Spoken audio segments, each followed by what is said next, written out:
વડોદરા શહેરના ગોત્રી વિસ્તારમાં ઉભરાતી ગટરના કારણે રસ્તામાં ભર શિયાળે ચોમાસા જેવો માહોલ જોવા મળ્યો છે। વડોદરા મહાનગરપાલિકા દ્વારા વિકાસની મોટી વાતો વચ્ચે વોર્ડ નંબર 10માં અતિશય દુર્ગંધ મારતા ગટરના પાણી રસ્તા પર વહેતા જ નજર પડે છે।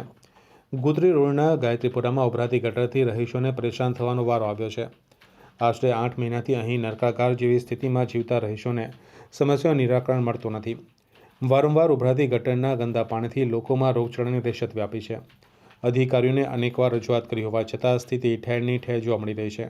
એક તરફ પોષ વિસ્તાર કહેવાતા વોર્ડ નંબર 10માં વિકાસની આવી સ્થિતિ જોઈને ચૂંટાયેલા પ્રતિનિધિઓ અને પાલિકાના અધિકારીઓ નિષ્કાળજીના દર્શન થઈ રહ્યા છે।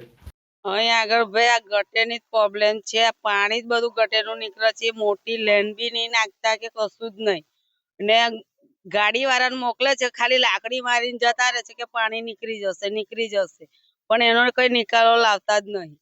ને પાણી વધારે ના નીકળે તો આવી બધી નીકો કરીને જતા રહે છે બધી ચોકફેરની, એટલે બધું ગટરનું પાણી અહીંનું અહીં જ અટકી રહે છે। આશરે 8-9 મહિનાથી ગટરની લાઈન ગામમાંથી બહાર કાઢી છે, પણ મેઇન રસ્તાથી બંધ છે। પણ અહીંયા ગાડી આ મેઇન રસ્તા પર આજે જોઈ રહ્યા છો તમે, અત્યારે હાલના ટાઈમમાં ચોમાસા જેવું ચાલી રહ્યું છે અને અહીંયા ગાડી ચેમ્બર જે મેઇન હતું એ મેઇન બનાવ્યું નથી, એના માટે અત્યારે મોટી સમસ્યા છે। અંદર આવવાની જવાનો રસ્તો બંધ છે અને તમે જોઈ રહ્યા છો આ પાણી કેટલું અહીંયા ગાડી ભરાયું છે।